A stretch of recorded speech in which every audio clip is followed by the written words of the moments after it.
10:30 बजे ही वो तैयार थे जाने के लिए, और उनकी आदत भी है सबसे पहले कार्यक्रम में पहुंचना, यहाँ भी सबसे पहले पहुंचे। अभी आपने सम्राट चौधरी की कुछ बातें सुनी, जिसमें सम्राट चौधरी कहते हैं कि नीतीश कुमार की तो आदत है, नीतीश कुमार की तो ये हैबिट है, वो हैबिचुअल हो चुके हैं। किस बारे में आखिर बोल रहे थे सम्राट चौधरी? देखिए, सबसे पहले तो आपको बताऊं कि आज श्रद्धेय सुशील कुमार मोदी जी का जो है वो जन्मदिन था, और ऐसे में भाजपा जन्मदिन है, भाजपा के तरफ से बड़े कार्यक्रम का आयोजन किया गया जिसमें बीजेपी के वरिष्ठ नेता मौजूद रहे। लेकिन सम्राट चौधरी को जब भाषण देने के लिए बुलाया गया, नीतीश कुमार वहां पर नहीं थे। सम्राट चौधरी ने फ्लो में अंदर की बातें कह दी। सम्राट चौधरी ने कहा कि नीतीश कुमार जी की तो आदत है कि कहीं भी पहले पहुंच जाते हैं। अब सम्राट चौधरी ने इसको पॉजिटिव वे में कहा या नेगेटिव वे में, ये तो सम्राट चौधरी जानते हैं। अब आप सम्राट चौधरी का ये वीडियो देखिए तो और आपको क्या लगता है, सम्राट चौधरी ये बातें किस सेंस में कह रहे हैं? कमेंट में राय रखिए। कहा किसी पार्क में सुशील मोदी जी की मूर्ति की स्थापना करना है। यह नीतीश जी का आपसी प्रेम रहा है, दोनों का संबंध रहा है, 50 साल का संबंध दोनों व्यक्ति का रहा है। और आज भी 10:30 बजे ही वो तैयार थे जाने के लिए, और उनकी आदत भी है सबसे पहले कार्यक्रम में पहुंचना, यहाँ भी सबसे पहले पहुंचे। और उनकी ये खूबी भी मैंने देखा, मैं सुशील जी को जब स्मरण करता हूं, तो मैं जब पहली बार विधान परिषद में विरोधी दल का नेता बना, तो मैं सभी लोगों से मिला, नित्यानंद जी से मिला, सुशील जी से मिला, विजय सिन्हा जी हमारे नेता थे, उनसे मिला। सुशील जी से मैंने पूछा कि आप दोनों का संबंध इतना मधुर है, आप दोनों जब अलग हुए तो लड़े कैसे?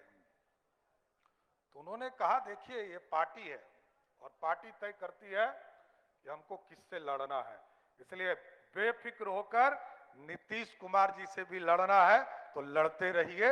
और मैं मुरेठा बांधकर लड़ता रहा। और जब पार्टी और सब लोगों का बिहार यूनिट ने समझौता किया और सरकार में हम आए, और सरकार में आए, उप मुख्यमंत्री के तौर पर वित्त मंत्री बने। पहले तो कई विकास कार्यों को देखते थे हम, कभी नगर विकास में रहा, कभी कृषि विभाग में रहा, कभी पंचायती राज में रहा, पीडब्ल्यूडी में रहा, योजना में रहा, लेकिन कभी वित्त का अनुभव नहीं था।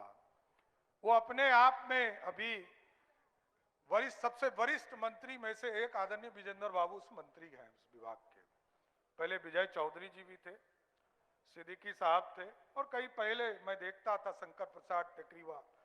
और वित्त मंत्री और कृषि मंत्री को लोग बूढ़ा ही समझता है, लेकिन जब यह काम मिला तो हमको यह अनुभव हुआ कि सरकार की तंत्र पर किस तरह वित्त के माध्यम से सरकार से जनता का काम बहुत आसानी से कराया जा सकता है, इसको भी कराने का काम किया गया। और सुशील जी से जब मैं पूछता था कि ये वैट बाद में जीएसटी कन्वर्ट हो गया, और फिर उनको भी जीएसटी काउंसिल का अध्यक्ष बनाया गया था, फिर हमको भी अध्यक्ष बनाया गया।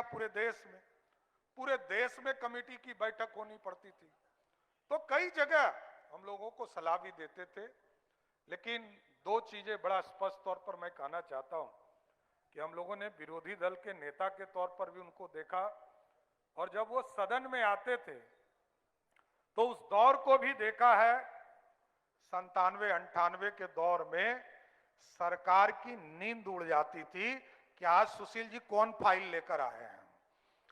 और वैसा भी दिन देखा जिस बिहार को हम लोगों ने देखा था कि 6000 करोड़ का बजट वाला बिहार भी नहीं था, उस बिहार का जब वित्त मंत्री बना और आदरणीय प्रधानमंत्री नरेंद्र मोदी जी, आदरणीय नड्डा जी ने यह अवसर दिया कि बिहार के वित्त के लिए काम करो, तो मैं गर्व से कह सकता हूं कि जिस बिहार का बजट 6000 करोड़ का भी नहीं था, और हमसे पहले झारखंड ने बिहार वहां का बजट पेश किया, जिसका कि जब रेवेन्यू था उस दौर में 87% रेवेन्यू झारखंड से आता था, 13% रेवेन्यू यहां से आता था। और तब उस बजट को मैंने देखा कि आज नीतीश कुमार जी और सुशील जी का जो वित्तीय प्रबंधन था, उसने ऐसी व्यवस्था किया था कि झारखंड 1,40,000 करोड़ का बजट लाया और मैंने 3,17,000 करोड़ का बजट लाया सर। इसलिए सुशील जी को एडमायर करने के लिए कई शोध संस्थान भी चल रहे हैं, कई लोगों ने सलाह भी दिया है, और मैं नीतीश कुमार जी को फिर से धन्यवाद देता हूं कि आदरणीय सुशील जी के जो दिखाए रास्ते हैं, आपने स्मारक के तौर पर मूर्ति लगाया, राजकीय सम्मान किया, लेकिन हम लोगों के लिए सबसे महत्वपूर्ण है उन्होंने जो सपना देखा इस बिहार के लिए, उस सपने को साकार करना है। इतना ही मैं कहूंगा।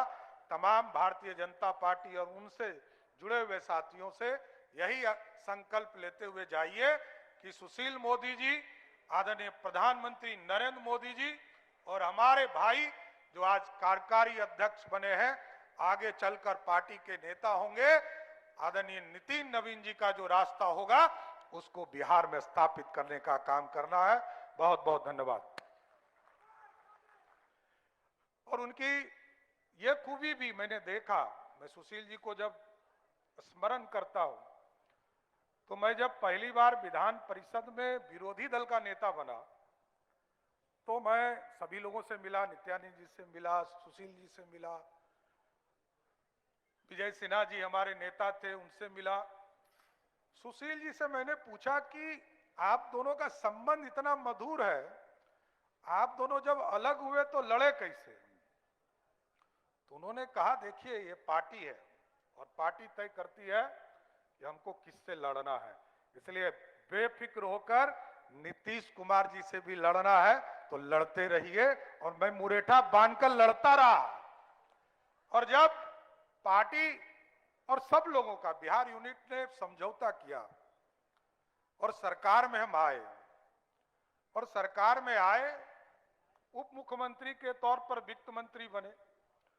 पहले तो कई विकास कार्यों को देखते थे हम, कभी नगर विकास में रहा, कभी कृषि विभाग में रहा, कभी पंचायती राज में रहा, पीडब्ल्यूडी में रहा, योजना में रहा, लेकिन कभी वित्त का अनुभव नहीं था। वो अपने आप में अभी वरिष्ठ, सबसे वरिष्ठ मंत्री में से एक आदरणीय विजेंद्र बाबू उस मंत्री हैं उस विभाग के। पहले विजय चौधरी जी भी थे, सिद्दीकी साहब थे, और कई पहले मैं देखता था शंकर प्रसाद टेकरीवा। और वित्त मंत्री और कृषि मंत्री को लोग बूढ़ा ही समझता है, लेकिन जब यह काम मिला तो हमको यह अनुभव हुआ कि सरकार की तंत्र पर किस तरह वित्त के माध्यम से सरकार से जनता का काम बहुत आसानी से कराया जा सकता है, इसको भी कराने का काम किया गया। और सुशील जी से जब मैं पूछता था कि ये वैट बाद में जीएसटी कन्वर्ट हो गया और फिर उनको भी जीएसटी काउंसिल का अध्यक्ष बनाया गया था, फिर हमको भी अध्यक्ष बनाया गया पूरे देश में,